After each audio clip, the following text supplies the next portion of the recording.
تعالی وبرکاتہ. نحمده ونسلم على رسوله الكريم.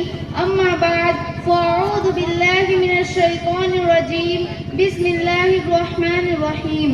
میرے پیارے آقا صلی اللہ تعالی علیہ وسلم کے پیارے دیوانوں اور میری پیاری ماں بہنوں، آئیے تقریر شروع کرنے سے پہلے آقا کریم صلی اللہ تعالی علیہ وسلم کی بارگاہ میں درود شریف کا نذرانہ پیش کرے اور پڑھے الصلاۃ والسلام علیک یا رسول اللہ صلی اللہ تعالی علیہ وسلم.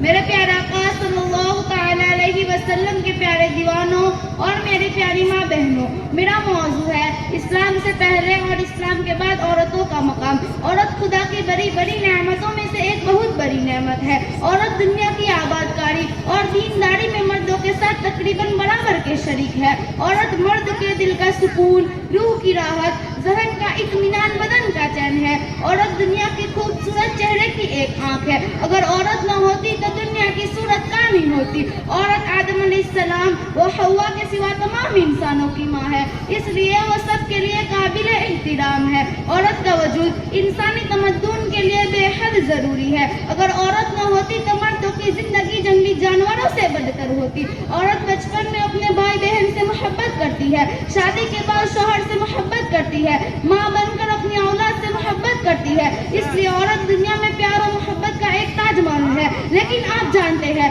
اسلام سے پہلے عورتوں کا حال کیا تھا؟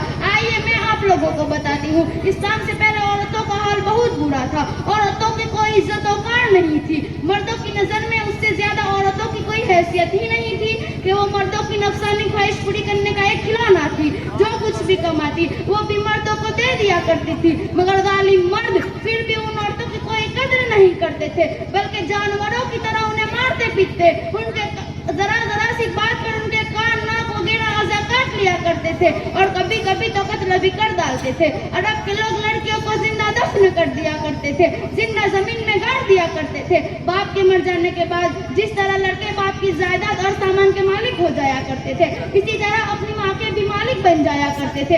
اپنی ماں کو زبردستی لونڈیا بنا کر رکھ لیا کرتے تھے. عورت کو اپنے ماں باپ، بھائی بہن یا شوہر کی میراث میں سے کوئی حصہ نہیں ملتا تھا، نہ عورتیں کسی چیز کی مالک ہوا کرتی تھی. عرب کے بعض قبیلوں میں تو یہ ظالمانہ دستور تھا کہ بیوہ ہو جانے کے بعد عورتوں کو گھر سے باہر نکال کر ایک چھوٹی سی تنگ و تاریک جھوپڑی میں 1 سال تک قید رکھا جاتا تھا. نہ باہر نکل سکتی تھی، نہ غسل کر سکتی تھی، نہ کپڑے بدل سکتی تھی. کھانا پینا ساری ضرورتیں اسی جھوپڑی میں پوری کرتی تھی اور بہت سی عورتیں تو گھوٹ گھوٹ کر مر جاتی تھی. اسی طرح کی دوسری بھی طرح کی خراب اور تکلیف دہ رسمیں تھی جو غریب عورتوں کے لیے مصیبت و بلاؤں کا پہاڑ بنی ہوئی تھی. بیچاری عورتیں گھوٹ گھوٹ کر اور رو رو کر اپنی زندگی گزارتی تھی.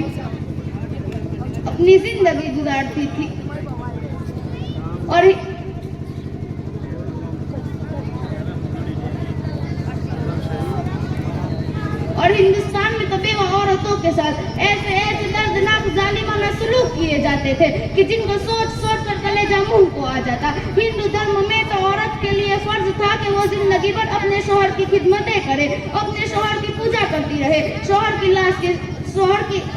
کی موت کے بعد اس کی چتا کے شعلوں پر زندہ لیٹ کر ستی ہو جائے، یعنی شوہر کی لاش کے ساتھ زندہ عورت بھی جل کر راکھ ہو جائے. غرض پوری دنیا میں بے رحم اور ظالم مرد عورتوں پر ایسے ظلم و ستم کے پہاڑ توڑتے تھے کہ اس ظلموں کی داستان سن کر ایک درد مند انسان رنج غم سے ٹکڑے ٹکڑے ہو جاتا ہے. ان مظلوموں اور بے کس عورتوں کی مجبوری و لاچاری کا یہ عالم تھا کہ نہ سماج میں عورتوں کے کوئی حقوق تھے، نہ ان کی مظلومیت پر داد و فریاد کے لیے کوئی قانون تھا. ہزاروں برس تک یہ ظلم و ستم کی ماری عورتیں اپنی بے کسی اور لاچاری پر روتی بلبلاتی اور آنسو بہاتی رہے، مگر دنیا میں کوئی بھی ان عورتوں کے دکھ زخموں پر مرہم رکھنے والا اور ان کی مظلومیت کے آنسوں کو پوچھنے والا دور دور تک نظر نہیں آتا تھا. نہ دنیا میں کوئی بھی ان کے دکھ درد کی فریاد کو سننے والا تھا، نہ کسی کے دل میں ان عورتوں کے لیے بال برابر بھی رحم و کرم کا کوئی جذبہ تھا. ان عورتوں کے حال زار پر انسانیت رنج و غم سے بے چین اور بے قرار تھی اور رحمت خداوندی کا انتظار تھی کہ ارحم الراحمین غیب سے کوئی ایسا سامان پیدا فرما دے کہ اچانک ساری دنیا میں ایک انوکھا انقلاب نمودار ہو جائے اور ان لاچار عورتوں کا سارا دکھ درد دور ہو کر ان کا بیڑا پار ہو جائے. چنانچہ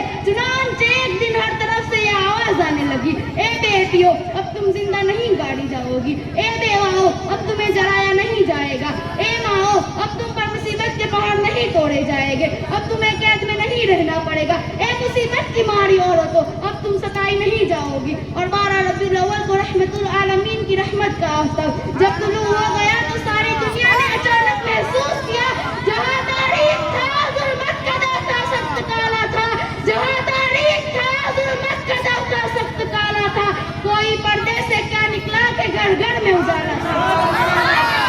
اسلام کی شہزادیوں یہ اسلام اور بانی اسلام کا بے پناہ احسان عظیم ہے کہ آج عورتیں عزت کے ساتھ اور سر اٹھا کر جی رہی ہے، ورنہ آپ نے سن لیا کہ اللہ کے پیارے حبیب صلی اللہ تعالی علیہ وسلم دنیا میں تشریف لانے سے پہلے عورتوں کا کتنا برا حال تھا۔ اس لیے مذہب اسلام پر الزام مت لگاؤ کہ اسلام نے عورتوں کے حقوق چھین لیے، نہیں بلکہ مذہب اسلام نے ہی جلیل و خار کی وادیوں سے نکال کر عورتوں کو حوض ثریا تک پہنچایا۔